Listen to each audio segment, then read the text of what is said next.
Hello, my name is Patrick. I'm from pileofcode.com, and this is going to be my first tutorial on Python 3.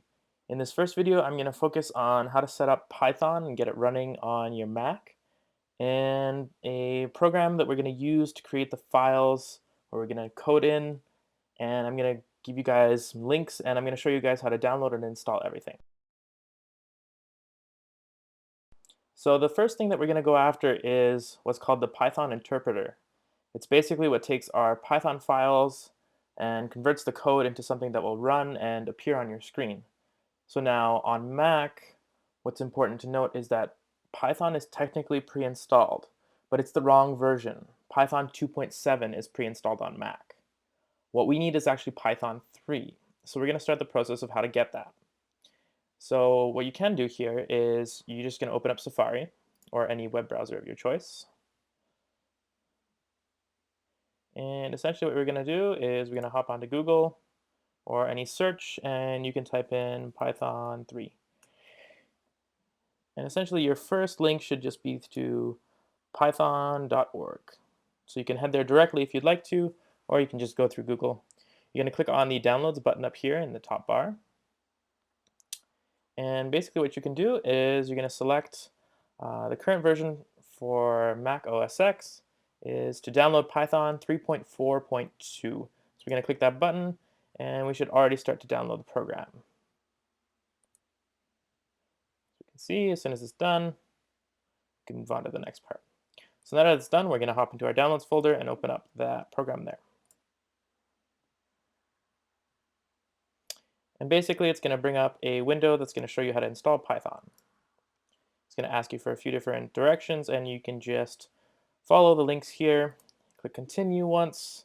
If you choose to read through this, you can. It's kind of long, but I'm not going to for sure. You can click continue again. You can agree to their software license and agree. And if you need to install Python on somewhere other than your standard Mac HD disk, that's what we're going to do. It's normally your standard Macintosh hard drive, but if you have multiple hard drives in your computer, you might need to specify somewhere else depending on your setup. But I'm just going to install it on my regular hard drive here.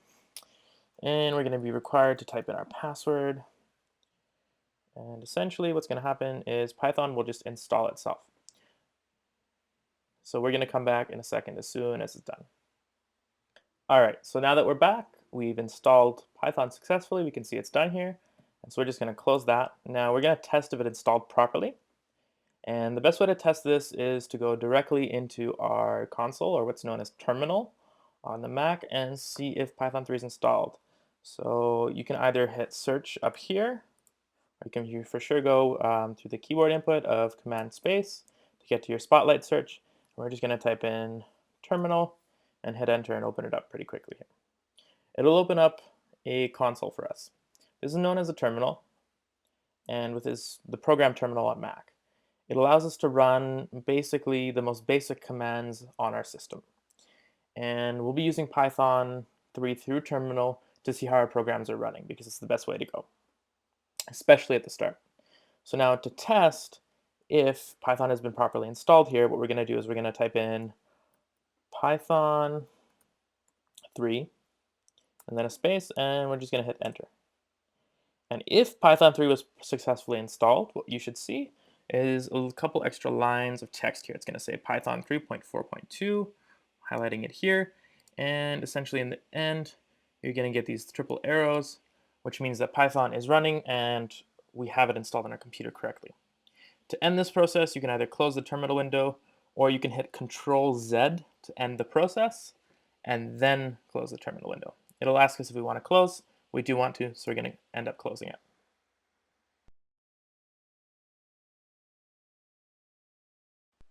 So the first thing we're going to do now, after we've installed Python, is we need something that's called a text editor. Now, Python basically works in a way that we create files where we put our code in there, and then we pass that file over to Python, and then it'll process it for us down to a much more simpler language that our machine will understand, and it'll show us some sort of output based on how we wrote our program. Now, Mac has a pre-built-in text editor. Now, while some of you might hear the word text edit and might jump right away to thinking, oh, Microsoft Word or Apple's Pages program, Those are not text editors. Those are known as what is called word processors. They're completely different categories. Text editors allow you to create basic text files with no fancy fonts, nothing extremely complicated in there or extra. Word processors are more for creating documents, for posters. That's not what we need when we're programming. So I'm going to show you Mac's built-in text editor, and then I'm going to show you a different version that I like to use that I find much more useful. So we're going to just search for it quickly here. And what we're going to look for is, it's called text edit. It should be your first result, and we can open it up.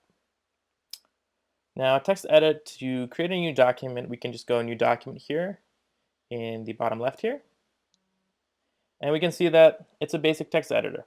We can change the font and the font size and bold things, but this is already a rich text file.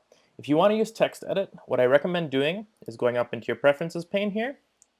And what you need to do is make sure that it's set on plain text over here. You need to turn off smart quotes, smart dashes, and smart copy paste. This will allow you to create very basic text files. It would be much more useful. And we can see the impact here when we're going to close this and we're going to open a new one here. It's already much more basic. This is all we've got when we type text. So test text, let's type it in here. You can see that it's just basic text, and there isn't much special here other than being able to do tabs, which is going to be very important in Python. This is one way to do it. I prefer a different program. It's called Sublime Text 3. Now, to get Sublime Text 3, it's a free program. It is technically currently in beta, but it's extremely stable and extremely useful at this point already. So I'm just going to open up Safari again. And in Google, I'm going to search for Sublime Text 3. Now, all of the links to all the things you've downloaded here will be on the pileofcode.com article for this. And you can come visit us at pileofcode.com, our newest site, where I'm going to be posting code snippets, different challenges and tutorials, different application reviews that I'm going to be doing, and various different projects that might be going on and things that I find interesting. So what you're going to do once you are on Sublime Text 3's site, it's technically sublimetext3.com/3 if you want to navigate there directly. So you'll see this page. It's a pretty simple text page. It shows you that Sublime Text 3 is in beta, and it's available on OS X, Windows, and Ubuntu for anybody that's going to be using it on a Linux, Windows, or OS X machine. So what we're going to do is we're going to click download on the OS X since we're on Mac, and it's going to download Sublime Text 3, which as soon as it's done, I'm just going to close this web page because I don't need it anymore. And I'm going to pop over to my downloads, and I'm going to open the downloads folder, which is over here. And essentially we'll see that we have Sublime Text 3 as a DMG file. So we're going to click to open that, and Mac will open it up for us. You should be presented with a window right away here. What you can do is just click once on Sublime Text 3 and then click and drag to the applications folder that is here. It should copy it as we see here. And now that Sublime Text 3 is here, I'm just going to double click to open it up. If the applications window didn't open for you while you were downloading, what you can always do is you can always hit Command Space on Mac, and you can just search Sublime Text, and it should be your first one there. Just open up the program. Sublime Text 3 is quite a simple text editor, but it allows us different functions. So what we can do is it'll work for almost any programming language. There is quite a bit of them that Sublime Text actually supports, and there's a list of them all here. As you can see, ActionScript, ASP, C, C++, and we can specify what we're going to be working with, even R, or SQL languages, XML, whatever we're looking to work for. Basically, Sublime Text is built and equipped to handle it, which is why it makes it an excellent program. The other reason I like Sublime Text 3 is because when we create a file, let's say I'm going to hit Command Save, and I'm going to save this file, and I save it directly to my desktop. And let's say I want to create a Python file. Python files have a .py extension, and I'm going to use that here. So I'm going to go test.py. And notice what's going to happen here in a second. And when I click save on this file, it's going to save it to my desktop. It gets created over here on my desktop. But Sublime Text looks at that file and says, okay, it's instantly a Python file. And so when I type things, it's going to create autofill for me, and it's also going to color code things, which is what makes Sublime Text 3 quite good. It understands a lot of the pre-built functions that are in Python, and it'll help us color code and to differentiate between the different things that we're doing so we can see it. Sublime Text 3 is free, I reiterate, and all you're going to see here is that it says unregistered here. If you'd like to, I highly encourage donating to the developers or getting a purchased final version, because they do great work and they deserve to make a living off of what they do for sure too. But if you choose to use it for free, you're going to have a pop-up window every couple times that you save, but that's not really a thing that bothers most people likely. But if it does, or if you want to give the developers the credit that they deserve, which I highly recommend, please definitely make a donation to them or buy a full-out copy. So that's basically the initial setup of getting Python running on your Mac. You're already good to go into Python development. If you want to do this on Windows, there's going to be another video. And basically, I look forward to hearing your guys' comments about this video and anything that can be fixed before the next video.